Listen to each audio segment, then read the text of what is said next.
Hello दोस्तों, good morning और स्वागत है आपका A2 न्यूज़ अपडेट्स में। और आज तारीख है 7 नवंबर 2024, दिन बृहस्पतिवार और हिंदी तिथि षष्ठी। तो चलिए दोस्तों शुरू करते हैं देश विदेश की तमाम बड़ी खबरें फटाफट से। अमेरिकी राष्ट्रपति चुनाव में अमेरिका के पूर्व राष्ट्रपति व रिपब्लिकन पार्टी के नेता डोनाल्ड ट्रंप ने शानदार जीत हासिल कर ली है। उन्होंने बहुमत का आंकड़ा 270 पार कर लिया है। ट्रंप को अब तक 277 इलेक्टोरल वोट मिले हैं। इसी के साथ ट्रंप अमेरिका के 47वें राष्ट्रपति बनेंगे। वहीं कमला हैरिस को 216 इलेक्टोरल वोट मिले हैं। IPL 2025 के मेगा ऑक्शन का आयोजन सऊदी अरब के जेडा में 24 से 25 नवंबर को होगा। ऋषभ पंत, श्रेयस अय्यर, जोस बटलर और KL राहुल जैसे बड़े खिलाड़ी भाग लेंगे। 1165 भारतीय और 409 विदेशी क्रिकेटर्स ने अपना नाम दिया है। पंजाब किंग्स के पास 110 प्लेयर्स ने अपना नाम दाखिल कराया है। जम्मू कश्मीर के बांदीपोरा और कुपवाड़ा में सुरक्षा बलों और आतंकवादियों के बीच एनकाउंटर हुआ। बांदीपोरा में एक आतंकी मारा गया और सेना CRPF के एक जवान घायल हुए। कुपवाड़ा के लोला वन क्षेत्र में सर्च ऑपरेशन चलाया गया। आतंकवादियों के छिपे होने की सूचना थी। पेंशनर्स के लिए महत्वपूर्ण जानकारी। 80 साल से कम उम्र वालों को 1 से 30 नवंबर के बीच जीवन प्रमाण पत्र जमा करना होगा। ऑनलाइन ऑफलाइन जमा स्वीकार्य है। अंतिम तिथि तक जमा नहीं होने पर पेंशन रोक दी जाएगी। हालांकि लाइफ सर्टिफिकेट जमा होने के बाद पेंशन पेमेंट फिर से शुरू हो जाएगी। भारत सरकार ने पैन कार्ड के अवैध उपयोग पर सख्त कदम उठाए हैं। गृह मंत्रालय के निर्देश पर फाइनेंशियल कंपनियों और टेक फार्मों को नागरिकों की अनुमति के बिना पैन कार्ड का उपयोग तुरंत रोकने का आदेश दिया गया है। यह डिजिटल डेटा सुरक्षा कानून के तहत डेटा सुरक्षा को मजबूत बनाने के लिए किया गया है, जिससे नागरिकों के डेटा की सुरक्षा सुनिश्चित हो सके।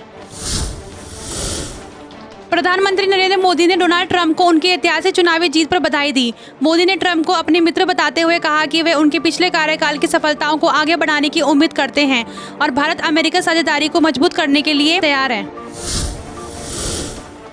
सुप्रीम कोर्ट ने फैसला सुनाया है कि light motor vehicle LMV licence धारक 7500 किलो तक के कमर्शियल वाहन चला सकते हैं। बीमा कंपनियों अब LMV लाइसेंस धारी को 7500 किलो तक वजन वाले वाहन चलाने पर इंश्योरेंस क्लेम से मना नहीं कर सकती है। विराट कोहली को लगातार खराब प्रदर्शन के कारण ICC टेस्ट रैंकिंग से बड़ा नुकसान हुआ है। न्यूजीलैंड के खिलाफ 6 पारियों में सिर्फ 93 रन बनाने वाले कोहली 10 साल बाद पहली बार टॉप 20 से बाहर हुए हैं और अब 22वें स्थान पर हैं। रोहित शर्मा को भी दूसरे स्थान का नुकसान हुआ है और वे 26वें पायदान पर हैं। इजराइल के प्रधानमंत्री बेंजामिन नेतन्याहू ने अमेरिकी राष्ट्रपति डोनाल्ड ट्रंप को उनकी जीत पर बधाई दी। नेतन्याहू ने ट्रंप की इतिहास की सबसे बड़ी वापसी की सराहना की और कहा कि यह अमेरिका के लिए नई शुरुआत और इजराइल अमेरिका के गठजोड़ के लिए प्रतिबद्धता है। भारतीय रेलवे ने 1 से 5 नवंबर के बीच रिकॉर्ड यात्री संख्या दर्ज की, जिसमें 4 नवंबर को 4 करोड़ लोगों ने ट्रेन से यात्रा की। छठ पर्व के लिए यूपी, बिहार और झारखंड जाने वाले यात्रियों की भारी संख्या के कारण ये रिकॉर्ड बना। इस दौरान 7000 से ज़्यादा ट्रेनें चलाई गई। यूक्रेन के राष्ट्रपति व्लादिमीर जेलेंस्की ने अमेरिकी राष्ट्रपति डोनाल्ड ट्रंप को उनकी जीत पर बधाई दी। जेलेंस्की ने ट्रंप के साथ सितंबर मुलाकात में यूक्रेन अमेरिका साझेदारी और रूस की आक्रामकता को समाप्त करने पर चर्चा की। जेलेंस्की ने मिलकर शांति और साझेदारी मजबूत करने की उम्मीद व्यक्त की। केंद्र सरकार ने PM विद्या लक्ष्मी योजना को मंजूरी दी, जिससे 8 लाख तक सालाना आय वाले परिवारों के बच्चे 3% ब्याज दर पर 10 लाख तक का एजुकेशन लोन ले सकते हैं।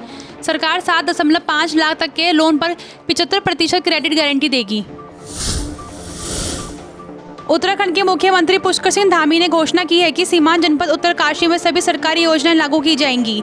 इसका उद्देश्य आम आदमी को योजनाएं का लाभ पहुंचाना और समाज के अंतिम व्यक्ति तक विकास को पहुंचाना है। यह समीक्षा बैठक बुधवार को आयोजित की गई है। सुप्रीम कोर्ट ने यूपी सरकार को महाराजगंज में अवैध तोड़फोड़ के लिए 25 लाख रुपए मुआवजा देने का आदेश दिया। 2019 में सड़क चौड़ीकरण के नाम पर घरों को तोड़ा गया था। कोर्ट ने कहा कि घर तोड़ने से पहले नोटिस नहीं दिया गया और ये अराजकता है। दिल्ली हाईकोर्ट ने यमुना नदी के तट पर छठ पूजा की अनुमति देने से इनकार कर दिया। कोर्ट ने यमुना के गंभीर प्रदूषण और स्वास्थ्य संबंधी समस्याओं का हवाला दिया। इससे लोगों को नदी में पूजा करने की अनुमति नहीं मिलेगी। CBSE ने दिल्ली और राजस्थान के 21 स्कूलों की मान्यता रद्द कर दी है, जिनके खिलाफ डमी क्लासेस की शिकायतें थी। इसके अलावा 6 स्कूल को सीनियर सेकेंडरी लेवल से डाउनग्रेड करके सेकेंडरी लेवल कर दिया गया है। यह फैसला इंस्पेक्शन के बाद लिया गया है। राहुल गांधी ने डोनाल्ड ट्रंप को उनकी जीत पर बधाई दी है। उन्होंने सोशल मीडिया पर लिखा, आपकी जीत पर बधाई डोनाल्ड ट्रंप। अमेरिकी राष्ट्रपति के रूप में आपके दूसरे कार्यकाल में सफलता की कामना करता हूं। साथ ही उन्होंने कमला हैरिस को उनके भविष्य के प्रयासों के लिए शुभकामनाएं दी हैं। मुंबई एयरपोर्ट पर बैंकॉक से आए 2 यात्रियों से 12 दुर्लभ विदेशी कछुए पकड़े गए। कस्टम अधिकारियों ने इन्हें वन्यजीव संरक्षण अधिनियम के तहत जब्त किया। यात्रियों पर वन्यजीव तस्करी का आरोप है और जांच जारी है। ये कछुए अब वन्यजीव विभाग के हवाले हैं। बिहार पुलिस कांस्टेबल रिजल्ट 2024 जल्द ही central selection board of constable CSBC की आधिकारिक वेबसाइट पर जारी किया जाएगा। उम्मीदवार अपना रिजल्ट csbc.bihar.gov.in पर देख सकते हैं। रिजल्ट में उम्मीदवार का नाम, रोल नंबर और कट ऑफ अंक शामिल होंगे, जो अगस्त 2024 में आयोजित परीक्षा के आधार पर तय किए गए हैं। डोनाल्ड ट्रंप ने 2024 का अमेरिकी राष्ट्रपति पद का चुनाव जीत लिया है। अपने विजय भाषण में ट्रंप ने अमेरिकियों को धन्यवाद दिया, स्वर्ण युग का वादा किया और एलन मस्क और JD वेंस की प्रशंसा की। उन्होंने अमेरिका के लिए लड़ने, एकता और अमेरिका को महान बनाने पर जोर दिया। उत्तरी गाजा के कमाल अदवान हॉस्पिटल पर इजराइल के हवाई हमले में महिलाओं और बच्चों समेत लगभग 30 लोगों की मौत हो गई है और कई लोग घायल हुए हैं। यह हमला इजराइल द्वारा गाजा पर किए जा रहे लगातार हमलों की श्रृंखला में एक है।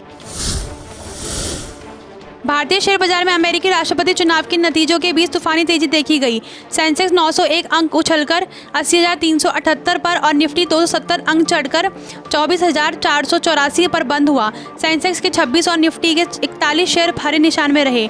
IT सेक्टर में 4.5% की सबसे ज़्यादा तेजी दर्ज की गई।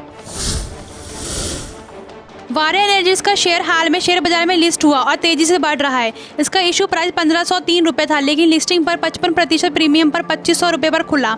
अब इसका उच्चतम भाव 3743 रुपये है। निवेशकों को तगड़ा मुनाफा हुआ है। स्विगी का IPO आज खुल गया है और 8 नवंबर तक निवेश का मौका है। कंपनी ने एंकर निवेशकों से 5085 करोड़ रुपए जुटाए हैं। निवेशक 14,820 रुपये का निवेश करके स्विगी के मुनाफे में भागीदार बन सकते हैं। अमिताभ बच्चन और माधुरी दीक्षित समेत कई सेलिब्रिटीज ने इसमें निवेश किया है। हीरो मोटोकॉर्प ने नवरात्रि से दिवाली तक 32 दिन में 16 लाख 2 व्हीलर्स बेचे, जिसमें 13% सालाना वृद्धि हुई। स्प्लेंडर और एक्सट्रीम 125R सबसे ज़्यादा बिके। इसके अलावा वीडा EV ब्रांड ने 11,600 इलेक्ट्रॉनिक स्कूटर बेचे, जो अब तक का सबसे बड़ा आंकड़ा है। ACME सोलर होल्डिंग्स लिमिटेड का IPO आज खुल गया है। निवेशक 8 नवंबर तक बीडिंग कर सकते हैं। कंपनी 2,900 करोड़ रुपए जुटाना चाहती है। लिस्टिंग 13 नवंबर को होगी। अपर प्राइस बैंड 289 पर एक लॉट के लिए 14,739 का निवेशक आवश्यक है। यह भारत में प्रमुख सोलर और विंड एनर्जी कंपनियों में से एक है। मंजगौन डॉक शिप बिल्डर्स लिमिटेड का दूसरी तिमाही का मुनाफा 76% बढ़कर 585 रुपये करोड़ हुआ। पिछले साल की समान तिमाही में ये 333 करोड़ रुपए था। कंपनी का रेवेन्यू 51% बढ़कर 2,757 करोड़ रुपए हुआ। यह वृद्धि जहाज निर्माण और ऑपरेशन से हुई। FMCG कंपनियां जल्दी साबुन, तेल, कॉफ़ी, चॉकलेट, दालें, चावल और मसालों की कीमतें बढ़ाने वाली हैं। शहरी इलाकों में मांग कम होने से कंपनियों की बिक्री घटी है और मुनाफे पर असर पड़ा है। ऐसे में कंपनियां दाम बढ़ाकर प्रॉफिट मार्जिन बनाए रखने की तैयारी में हैं। इटली के तेज गेंदबाज थॉमस ड्रेगा ने पहली बार IPL 2025 के मेगा ऑक्शन में खुद को रजिस्टर किया है। ड्रेगा ने इटली के लिए 4 T20 इंटरनेशनल मुकाबले खेले हैं और 8 विकेट लिए हैं। उन्होंने ग्लोबल T20 कनाडा लीग में भी भाग लिया है। भारत और चीन के बीच जल्द ही सीनियर लेवल पर बातचीत होगी, जिसमें NSA अजय डोभाल भारत के वरिष्ठ प्रतिनिधि होंगे। ये बातचीत व्यापार, पर्यावरण और सुरक्षा सहयोग जैसे मुद्दों पर चर्चा करने के लिए होगी, दोनों देशों के रिश्तों को सामान्य बनाने के लिए।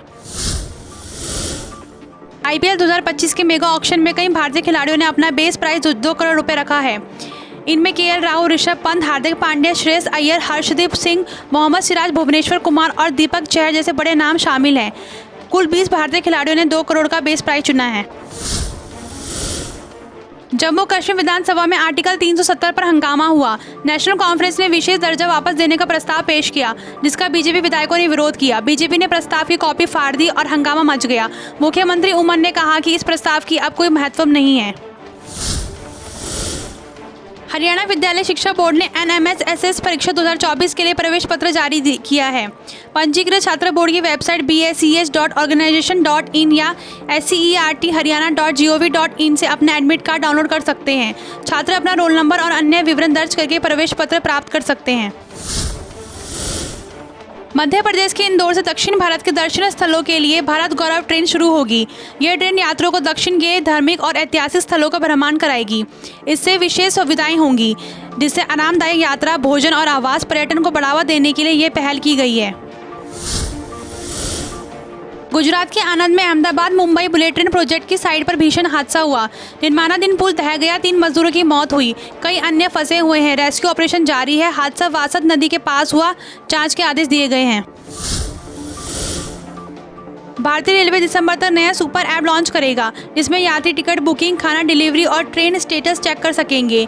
यह ऐप IRCTC वेबसाइट से जुड़ा होगा और यात्रियों को एक ही प्लेटफॉर्म पर सभी सुविधाएं प्रदान करेगा, जिससे यात्रा आसान होगी। इसी के साथ समाप्त होती हैं आज के देश विदेश की तमाम बड़ी खबरें। यहाँ तक जुड़े रहने के लिए धन्यवाद। हमारे चैनल को लाइक, शेयर एंड सब्सक्राइब कर दें। जय हिंद, जय भारत।